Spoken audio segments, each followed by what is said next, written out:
92% of the population end up on a part pension. What does that tell you? We'll spend too much. So if I say to people, if they said, look, I was down the street the other day and I saw a flat screen TV, let's say $2,000. My rule of thumb was, unless you've got 20,000 in the bank, which 2,000 is 10% of that, don't buy it. I know a lot of people who'd spend the 2,000 or put it on a card and don't have 2,000 in the bank. That's the difference.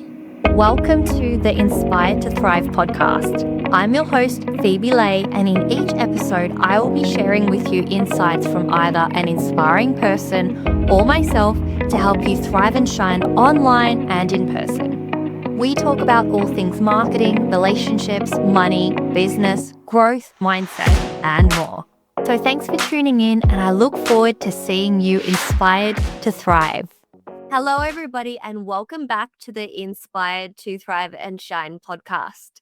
Today, I have with me a very special guest, Theodore Basil, who is jumping on our podcast today and sharing with us all things relating to money, wealth, transformation, business, and success. Now, born in Brisbane to Greek migrant parents, Theodore Basil grew up immersed in the values of honesty, resilience, and relentless work ethic. By 16, he traded classical piano for rock and roll, eventually playing alongside Queen and AC/DC. But at 21, a near-death experience in a rip changed everything. He left music behind, built $1 million financial advisory firm, studied under Bob Proctor, and now mentors CEOs and entrepreneurs through his success curriculum called Results versus Reasons. Today, as founder of Knowledge Transformational Growth, Theodore helps people rewire their mindset, grow their income, and strengthen their relationships. Theo, welcome to the show. It's so good to have you on the podcast today. Oh, it's great being here. Thank you for having me. Theo, I just want to jump straight into it and find out you nearly drowned at 21. And I've read your book, and in your book, you talk about coming back to shore thinking, I will never rely on luck again. I wanted to know, what did that moment teach you about the difference between hoping and deciding, and how has that transformed the way you do life and business today? Yeah, that's a really good question, Phoebe. Look, the thing is, when you have, if anyone has had a near-death experience or maybe even experienced a serious illness, it brings your mortality to the forefront of your mind, because now you're thinking, if I don't make it, your life will flash in front of your eyes. And in that moment, which I had a similar one when I woke up from a major operation, you clearly be given a second chance, and you want to grab that with both hands and perhaps go forward, not only to do better, but to be of more service to people. And that's kind of what I realized, was that maybe I could be better service to people with my mind, my knowledge, and maybe in a different specialist area like accounting and finances, rather than having to play music, which largely music is one of the most difficult things you could do, particularly in the 70s, because at that time there were a lot of venues and a lot of good bands around, and for you to separate yourself from those in order to catch promoters' attention was very difficult. You really had to be not just good, but you had to sort of be, I guess, the right flavour for certain promoters. And I realised, look, this is not really a reflection of talent anymore. It's a reflection of luck. And I dare say anything in the entertainment world with sport, or maybe more so, let's say models or actors, there are probably many on the same band, which is a very good band, attractive, great personalities, but the ones that make it aren't necessarily the best of those. So I didn't really want luck to define me, if that makes sense, Phoebe. I want to make my own luck. And you've done a lot with yourself since that whole experience.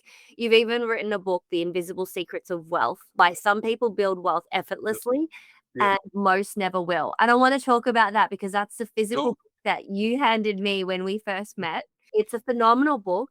Thank you. And it's not the same as all the other books out there. I mean, there are so many books about Think and Grow Rich, manifestation, all of that. I guess the first thing I wanted to ask for the listeners that are on the show right now, what makes this book unique to those other books and why should people read it? Brilliant question. In the 15 years that I was a financial advisor and accountant, I realized a couple of things, a couple of big things. For a person to shift or change their life, it could not really happen unless they became another person, if that makes sense. Meaning that I could go and see someone every year to do a financial review of their financial position and their net asset and wealth. But we'd agree to do things. The next year they hadn't done anything and nothing changed and they stayed the same. So I realized that we're all programmed. We all carry around an invisible program, which also includes our financial blueprint. Now, our financial blueprint is actually something that's inbuilt, or it's kind of set inside us from generally between the ages of 0 and 7, because at that point we're a sponge absorbing things, and generally what we're absorbing is our surroundings and our upbringing and the key people in our lives. But later on, our early experiences as children also determines that as well. And one of the big things that I noticed, and with my daughters, was if you don't teach children at a young age the true value of money, you could be setting them up for financial failure or financial struggle in the future. So when I realized that things do not change unless the person does, then I went on the road of psychology, because I had to find out, why is it that we all have preset programs? Why some people become more successful than their families? Because generally most people won't become more successful than their families. They'll get that band, meaning that it could be modest middle class living, which is nothing wrong with that. Own one house, have a 400, 500K super. And that is the sort of level for the majority, which is really not comfortable, but it's secure. So how do people that know that they have been programmed in a certain way change that programming? I mean, that's so hard. It is subconscious. Yep. We need to say that the first step in changing anything is to become aware that you actually have a bad habit, or that you have a set program, or that you have ways of doing things that just aren't working. But for some reason, we continue doing them, like smoking, for instance. If you knew, and I was a smoker, that next cigarette you're going to light up is going to be the last one you'll ever have, because you'll die. You won't light it.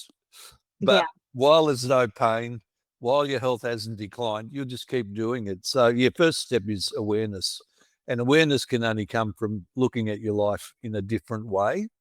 You don't really need knowledge to raise awareness. You just need to be more attuned with, in other words, you're running your own inquiries with yourself. So you need to be more in tune with who you are, what you're doing, and really how that's working for you.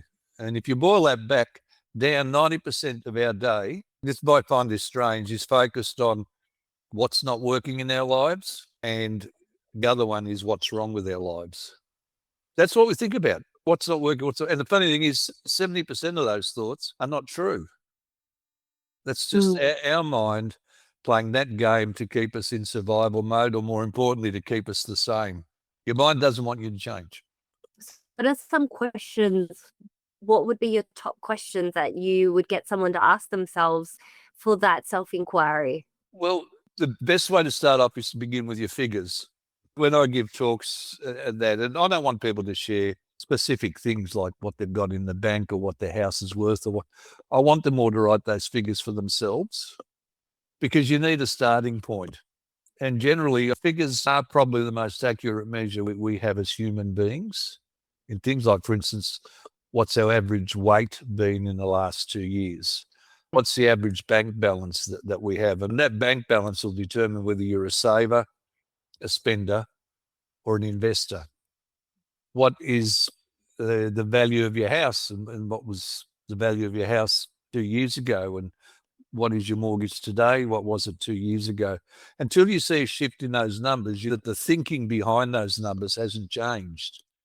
So Yeah. if I said to you, look, you're 50 kilos, or whatever I weigh, and let's make an affirmation or a promise to ourselves. And by a promise, I mean a commitment.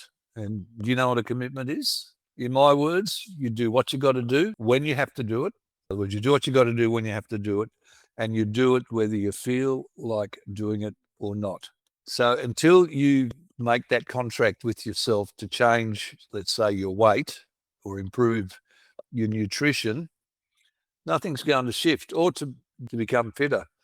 So look, we're all human, and I'm not saying I'm any perfect role model by any stretch. But however, as an educator, this is what I've seen that's worked with most of the successful people that I know and I've met, and what I've done myself. That's very interesting. And I definitely think that an exercise that some people could also do, and maybe I'm not sure what your thoughts are on this, but it's also like, where did these beliefs about money come from, or what are your beliefs about money? Yeah, that's a good one. When you have migrant parents yourself, I do, yes. well, we share a similar background. You observe how careful they are with money. Well, my parents were, because when you come to another country, you have no backup. You don't even have the language. So my parents came over with really no financial backup because they came from poor and humble backgrounds in Greece. And here there was no one else to help them. There was no relatives, there was no parents, no financial security. So they had to look after their own financial affairs and really pretty much get by on what they earned. So because with Greeks, I guess with most different cultures, we only really recognize two things: money in the bank or bricks and mortar. And that's ostensibly where they built their security, Greek migrants. You'd find the patterns are the same. They'd pay their house off quickly. They'd live very modestly. They would dress very modestly. They wouldn't be going out to restaurants and doing all these sort of things. They lived very much within their means. And if something happened unexpectedly, their fridge broke down or there's something wrong with the car, they would be very upset because that was an unexpected expenditure. So that's what I grew up with. In other words, that is a life of limitation. I love my parents, but I hate to say, but that is a life where you're living literally in a box. There's no room to invest or speculate or take a risk or do anything outside of what's in that box. You've had over 5,000 financial conversations with people. Yep. That's a huge figure. I'd love to know what the most common invisible belief is that you have seen sabotaging somebody's wealth, even when they are doing all of the right things. Well, the percentage of people doing the right things is actually a lot higher than you think. But there's, I guess, an awareness they don't have as to how they could do better, or how they can plan to pay their home off faster or to retire more comfortably. So that was the thing I was up against, is trying to change old programming. And in the end, I had 1,000 clients. I ended up handing 500 of those clients, these are the ones who would never change, over to someone who was more patient and suitable to that sort of person. I more wanted to be with the ones that were growing or were open to change. That's how you segment yourself in life, to gravitate to what you're best at, and that's where I was best at. And I loved all the other people. We had many wonderful relationships. I went to their sons and daughters' weddings, engagements, because a financial advisor and accountant, you're really treated really well. And if you're respectful and you care about people, they're like your family, because you're dealing with their personal stuff. And that requires a lot of responsibility and seriousness. Absolutely. So, what would be the difference between an identity problem and a money problem? I think I mentioned in the book about self-image. We all have this default, and until you change that program, your identity or any of your external circumstances won't shift. So if you're making a change in your life, something has to shift in your goals or your perception about how your life should look. That's where the identity changes. So what I'm saying is, if you wanted to lose weight, you actually have to become a different person to do it. You No, have to believe that you're a healthy person. you have to lie to yourself. And don't get me wrong, there's a lot of fun in psychology. I used to tell people, because I was a psychologist for a while, or a psychotherapist actually, I'd tell people, look, John, you've got to go out and create a new personality. And so, well, what are you talking about? So, well, because the one you've got now is not working and you made that one up. So go out and make up another one, because we can do that. We can change, if our life is a movie, we can change the actors in the movie and including our role. So there can be a lot of fun in that, because it doesn't all need to be serious. And a lot of laughs along the way. We don't do depression here. Leave your anxiety at home, just make light of serious things, not all the time, but to not allow them to control the conversation or the ambience around it. You've got to try and be as relaxed as you can. So that's what I tried to do, is to have that relaxed atmosphere with people and tell them, look, it's not a big deal that you still have a big mortgage, or it's not a big deal that you lost your job. You just have to adjust your life around that, whatever that is. So does that mean that people should just go out and spend a lot of money and spend as though they're a millionaire? Wouldn't they run into some problems if that was the case? 92% of the population end up on a part pension. What does that tell you? We'll spend too much. So if I say to people, if they said, look, I was down the street the other day and I saw a flat screen TV, let's say $2,000. My rule of thumb was, unless you've got 20,000 in the bank, which 2,000 is 10% of that, don't buy it. I know a lot of people who'd spend the 2,000 or put it on a card and don't have 2,000 in the bank. That's the difference. Just be responsible. So how can someone shift that money belief then? I think this is a big question for a lot of people. There's so much talk about money identity. There's so much talk about the fact that we can manifest a new reality by becoming a new person, by becoming that, maybe it's affirmations, maybe it's the music that people listen to, or hypnosis. But what are the real deep, tangible changes that people can make to really make those shifts? Because obviously just spending like that you already have that money isn't necessarily the right thing to do. But there are ways that are very, I guess, maybe organized and more responsible that will actually pragmatically bring more wealth. Well, that's a really good question. It's a multifaceted question. If you want to spend more money, earn more money. It seems to be, but that's what we do. The more we earn, the more we spend. So most of the bankruptcies that I observed from people that I thought would never, ever be bankrupt, because that's how highly successful they were at one point in their life, happened because they literally were big spenders. It's really quite bizarre. To me, a truly wealthy person is someone who has assets and doesn't throw money around irresponsibly, even though they could afford to stay in 5-star accommodation every night for a year, but they don't do that. Look, it's not about money, it's about the journey. Who are the people you hang out with? I have a success club, which I call the RVR Growth Group.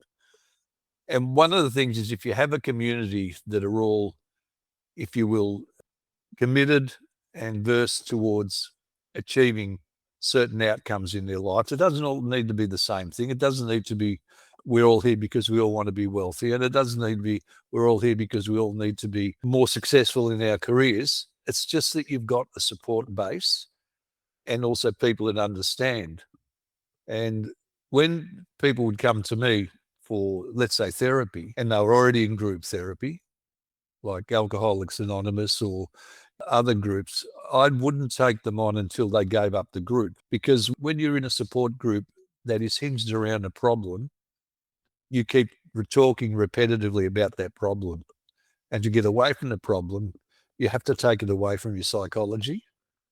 So with the growth group, it's about new ideas and it's about progress. And Tony Robbins says it well, change happens automatically, but our progress requires conscious effort before change happens. So I think you just have the right support and guidance. And I pretty well think you can navigate everything. I've had great mentors. And even with people like yourself, I like to hear the younger person's perspective, because you're in a completely different world than the one I grew up in. So I'm always interested to hear how you experience that, how you navigate it, how you see it, so that I can gain a deeper understanding, not just as an author, but as a human being, and as someone who has some influence over a certain group of people, like my followers. It is definitely a very different world that we live in now compared to what you would have experienced 10, 20 years ago. And I think one of the biggest things that I'm noticing now is there's actually a lot more awareness around, like, for example, what we're talking about now, unconscious and subconscious beliefs and our programmings and our money mindset. There are albums people can listen to, affirmations in music created by AI now all day long that sounds like Rihanna and, the latest like, pop culture, house music, whatever. It's definitely something that people are becoming more and more into and interested in. But still, there isn't that change, not for everybody. And I think that one of the reasons could be that people are listening to peer level advice, and that Very well said. advice is actually keeping them exactly where they are. Completely agree. I'd go one step further, say there is too much information around. It either all is the same or it all contradicts each other. There just doesn't seem to be something in the middle. And again, even if I sat down and explained to a spender what their habits are, and don't get me wrong, savers don't get there either. They'll save 20, 30,000, but they'll spend it on a new car. So don't think that just because you're a saver doesn't make you better than a spender. Even if you highlight it to a spender, one of the things that you're doing, you'd probably be surprised that they don't pay attention to the little things. This is what I used to do. My mother took me shopping, quite embarrassingly, about 20 years ago. Mind you, I'm about 40 then, to the supermarket and said, I'm going to teach you how to shop. I said, oh, yeah, right, whatever. She had with her one of the flyers that go in your letterbox from Woolies or Coles, with the weekly specials. She went, for instance, and bought 5-litre tins of oil, larger bags of potatoes, and she bought things more heading towards bulk and showed me on an $80 spend that if I'd have gone and bought smaller quantities of all of these things, on an $80 spend, she'd save $30. That's something a spender wouldn't worry about because they're lazy when it comes to being responsible with money. Do you actually buy this at one price when you could get it for less elsewhere? Or do you need to have this price that it could be cheaper somewhere else? It's really interesting.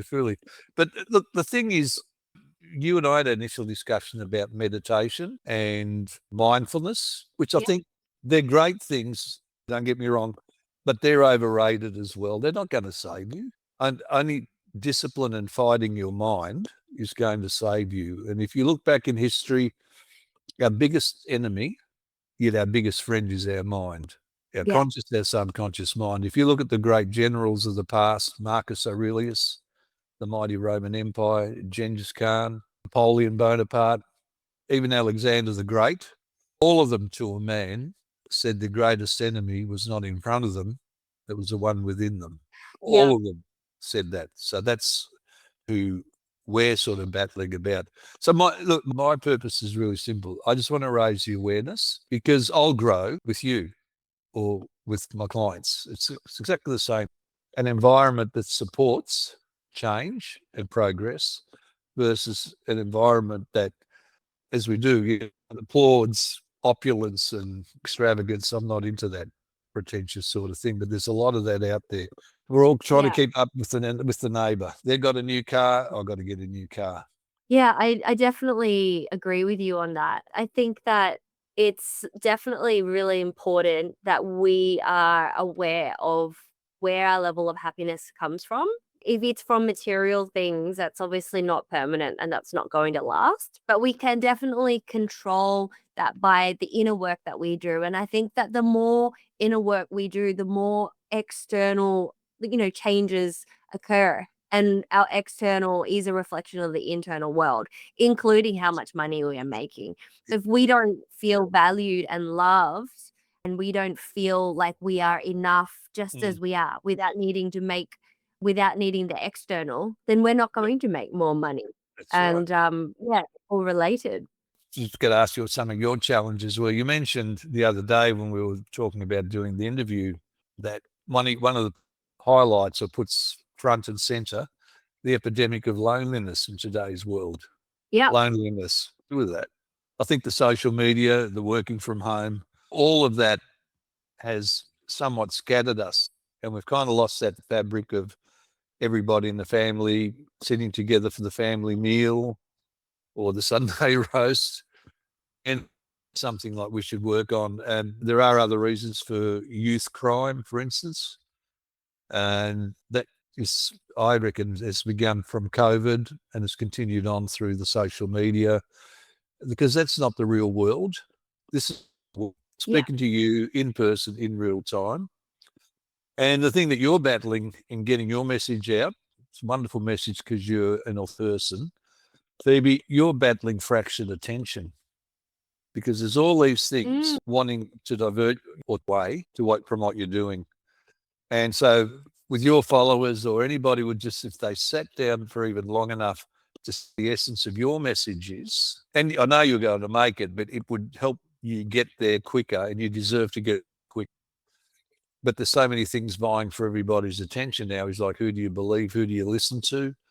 I've got my heroes. And again, including you, because you guys are going to take over the world. Your Donald Trumps and the Benjamin Netanyahu's in 10 years, and they're all waging a war now.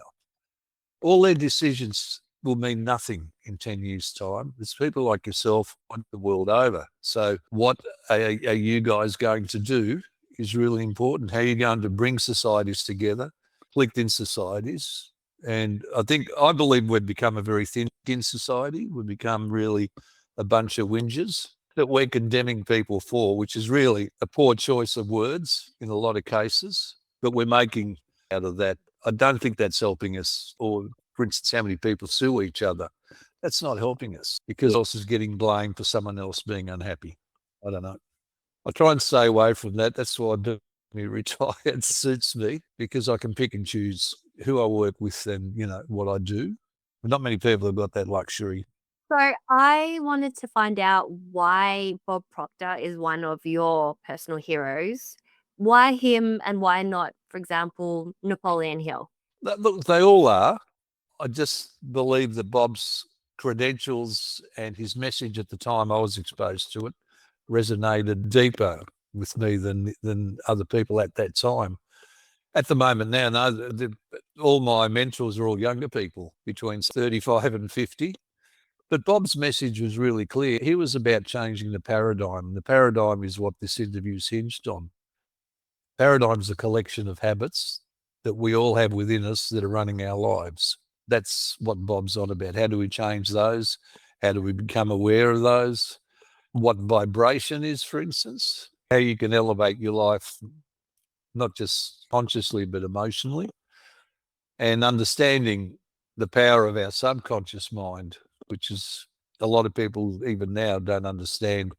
And even I'm still learning about, because we have enormous potential as human beings, more than we ever get to act upon within the scope of our life. I mean, we have potential to do almost anything, but we're restricted by where we were brought up, what we do every day, because your mind doesn't want to change. It's geared to keep the program going the same. I hope I haven't bored everyone, but anyway, that's what I think. I'm one for challenging the status quo anyway, and I'm sure you are too. I absolutely am. And I personally don't know much about Bob Proctor. I have read more of Napoleon's work, for example. And I do think that there's a lot of similarity now coming up and it's everywhere. One of the keys, I guess, I have noticed is that it's the commonality between all of them is visualization is really, really important and being able to feel that visualization. So feeling and visualization combined. And I think when we caught up for coffee, you mentioned a few principles. What were they? About thoughts plus feelings. Yes. Equals actions equals results. Yes. The hardest thing to change are your feelings. When people say, for instance, let's take depression is a sad state of mind on an emotional level. But if you really dig deep down into it and understand that if it's a cognitive depression, meaning it's a thought generated thing, or if it's a pathology based depression, meaning it's a chemical imbalance, they are two different things. with the cognitive one, it's actually a very selfish affliction. It's literally a poor me affliction.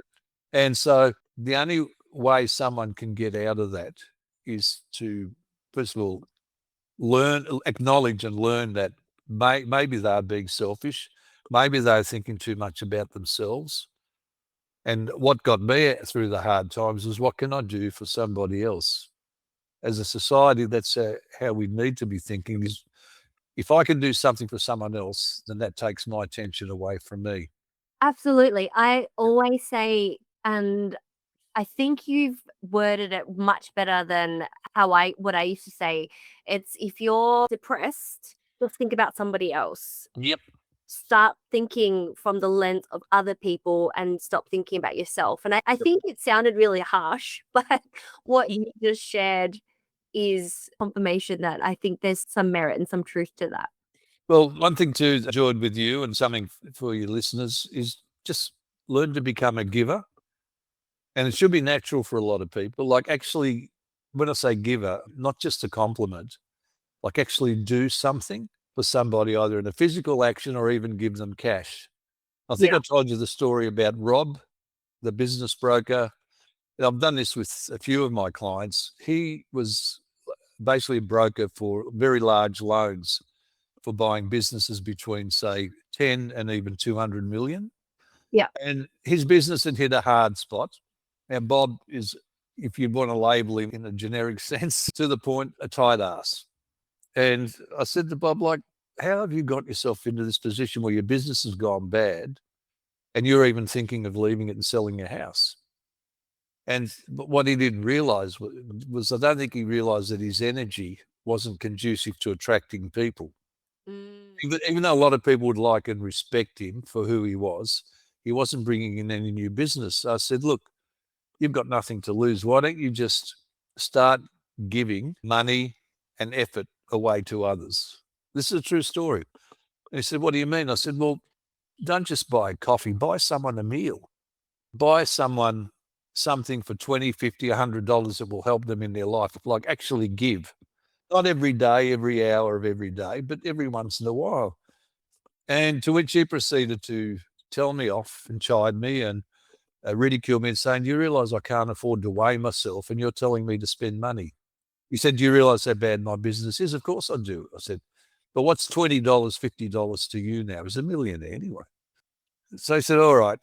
Not even 2 weeks later, he called back and he said, Theo, you're not going to believe what happened to me. He said, I decided to start giving. And he said, I came across a woman when I was in the city at a parking meter who had no change and she was running late for a very important meeting. He said, she asked me if I had any change. He said, I walked past her and then I walked back and I gave her $6, to which she thanked me about 50 times. He said she was still thanking me when I was almost out of hearing range. So I said, okay. And he said, well, not even 2 days later, somebody rang me for a $30,000 commission. Then a week later, someone else rang me for another $20,000 commission.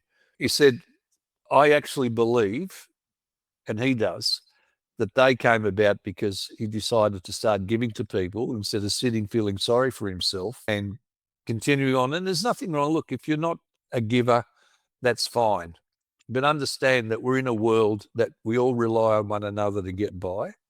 Someone's got to pay you a wage. Someone's got to pay you a fee. Someone's got to supply the food that you're buying at the supermarket. So if you're giving and helping others, then it's as the Bible said, as ye shall sow, so shall ye reap. Yeah. Meaning just keep sowing. Don't expect anything back. I've gone way past 20, 30 years ago, that point of sitting there and writing down, I bought the last coffee. Did she buy the last coffee? She's tried to take me for a ride. All of that stuff I don't worry about. I haven't worried about it for years. Just do it and be happy with it. Even spending time with old people in their homes as part of Do Care, which I did, was something that was a really special experience for me. You're making a difference to the world by helping others is the point.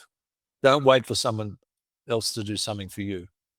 You go and do it first. I think that's a really hard one for a lot of people, but I definitely see that energy like, I guess that's that really cliche saying of what comes around, but that, it's really true that energy doesn't disappear. So that energy of giving also shows that you're coming from a place of abundance. You have an abundance Yes. mindset, and Yeah. that energy of giving means that it'll come back to you. One thing I really admire are people who are bringing their children up to appreciate the value of money. I might have said that earlier. All right. When people talk about their spoiled kids, spoiled brats, or they're entitled, to me, the word entitled it's not the kids feeling that they should be given everything. It's the people who gave it all to them without expecting them to do anything for it. In other words, the Mm. parents.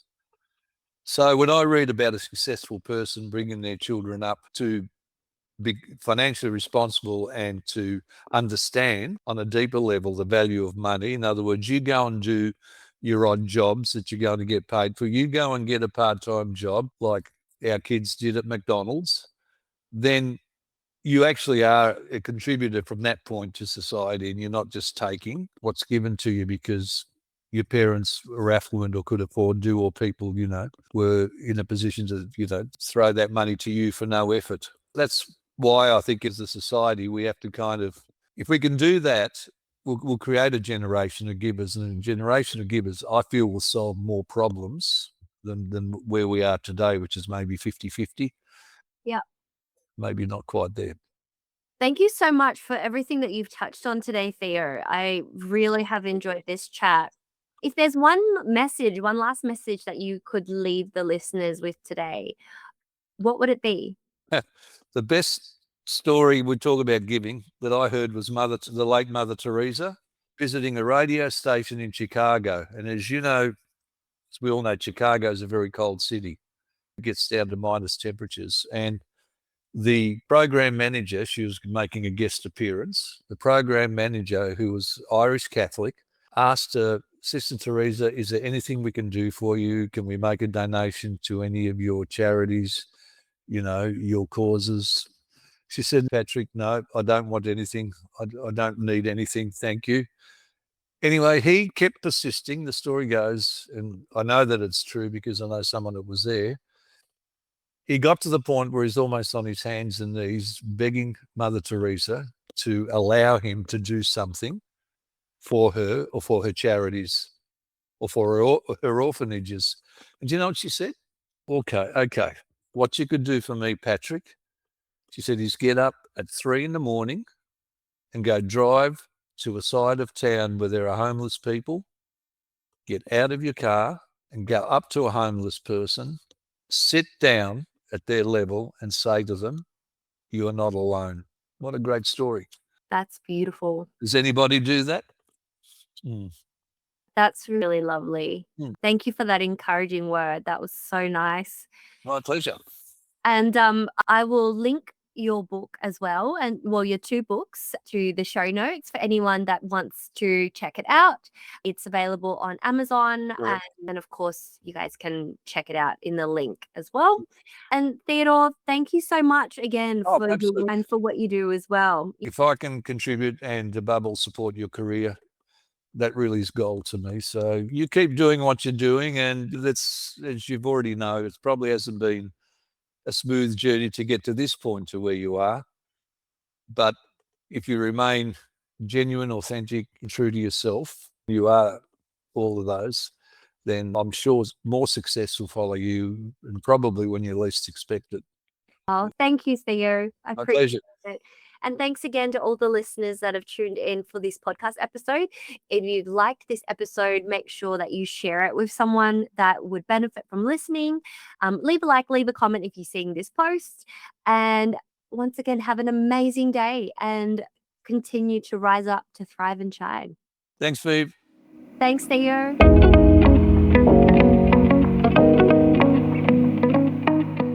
So thanks for tuning in, and I look forward to seeing you inspired to thrive.